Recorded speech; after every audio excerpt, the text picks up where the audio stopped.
Oui, bon, on va 9h01. démarrer. On démarre, on démarre. Donc, bonjour, bonjour à tout le monde. Merci, mesdames et messieurs, chers collègues. Bienvenue à ce séminaire de la rentrée sociale qui est organisé par la Fédération Santé Habitat depuis quelques années maintenant.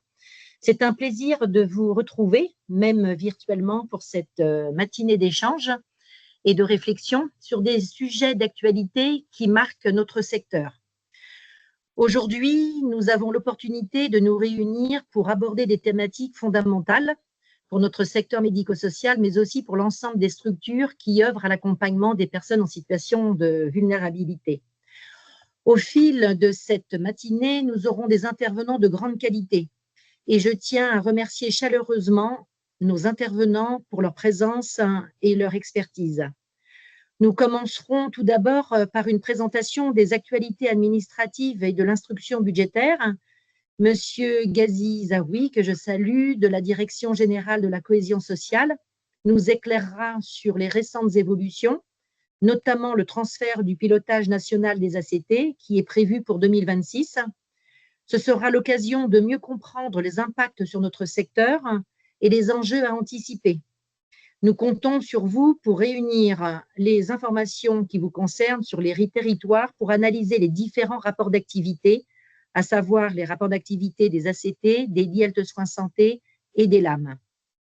Ensuite, nous aborderons un autre sujet majeur avec Olivier Candelier, adjoint à la direction du pôle affaires sociales de Nexem, qui nous fera un point sur les avancées de la fusion de la Convention 66 pour les CHRS, ainsi que sur les avancées du Ségur de la santé.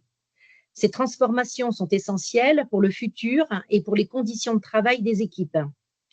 Nous poursuivrons avec une actualisation juridique de notre secteur, présentée par Arnaud Vinsonneau, qui est chaque année présent à nos côtés, juriste spécialisé en tarification médico-sociale. L'évolution de la législation et des pratiques tarifaires reste un sujet clé pour nous tous. En cette session, cette session nous permettra d'être pleinement informés des différentes nouveautés juridiques qui concernent nos activités. Nous aborderons ensuite des sujets particulièrement cruciaux aujourd'hui, l'application des textes relatifs à la loi Asile et Immigration, les métiers en tension, et les nouvelles contraintes, exigences liées au niveau de français qui est demandé pour les personnes que l'on accompagne. Marie Barbaro de la CIMAD de l'Île-de-France et Claudia Charles du groupement Information et de soutien des immigrés nous apporteront leur expertise sur ces questions qui, plus que jamais, requièrent une attention particulière de notre part. Je les remercie doublement car elles ont répondu au pied levé à notre invitation.